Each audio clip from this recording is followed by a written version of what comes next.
Train के एक पूरे डिब्बे में बारात बैठी थी।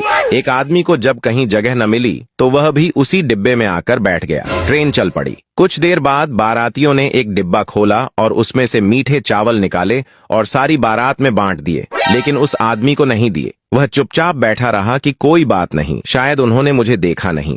थोड़ी देर बाद बारातियों ने एक और डिब्बा खोला, उसमें से बर्फी निकाली और सबको बांट दी, लेकिन उसे फिर भी नहीं दी। उसे बहुत गुस्सा आया कि मैं भी तो इसी डिब्बे में बैठा हूँ, मुझे भी दे देते तो क्या जाता, लेकिन उसने फिर भी सब्र कर लिया। बारातियों ने लड्डू निकाले और सबको एक एक लड्डू दिया, लेकिन उसे फिर भी न दिया। अब तो आदमी का गुस्सा और बढ़ गया।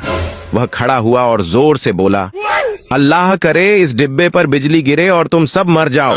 बारात में से एक समझदार आदमी खड़ा हुआ और बोला, अगर इस डिब्बे पर बिजली गिरी तो तुम कैसे बचोगे? आदमी ने मुस्कुराकर जवाब दिया, जैसे चावल, बर्फी और लड्डू की दफा बच गया था। ट्रेन के एक पूरे डिब्बे में बारात बैठी थी। एक आदमी को जब कहीं जगह न मिली तो वह भी उसी डिब्बे में आकर बैठ गया। ट्रेन चल पड़ी। कुछ देर बाद बारातियों ने एक डिब्बा खोला और उसमें से मीठे चावल निकाले और सारी बारात में बांट दिए, लेकिन उस आदमी को नहीं दिए। वह चुपचाप बैठा रहा कि कोई बात नहीं, शायद उन्होंने मुझे देखा नहीं। थोड़ी देर बाद बारातियों ने एक और डिब्बा खोला, उसमें से बर्फी निकाली और सबको बांट दी, लेकिन उसे फिर भी नहीं दी। उसे बहुत गुस्सा आया कि मैं भी तो इसी डिब्बे में बैठा हूँ, मुझे भी दे देते तो क्या जाता, लेकिन उसने फिर भी सब्र कर लिया। बारातियों ने लड्डू निकाले और सबको एक एक लड्डू दिया, लेकिन उसे फिर भी न दिया। अब तो आदमी का गुस्सा और बढ़ गया।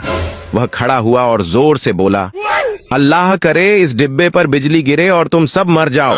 बारात में से एक समझदार आदमी खड़ा हुआ और बोला, अगर इस डिब्बे पर बिजली गिरी तो तुम कैसे बचोगे? आदमी ने मुस्कुराकर जवाब दिया, जैसे चावल, बर्फी और लड्डू की दफा बच गया था।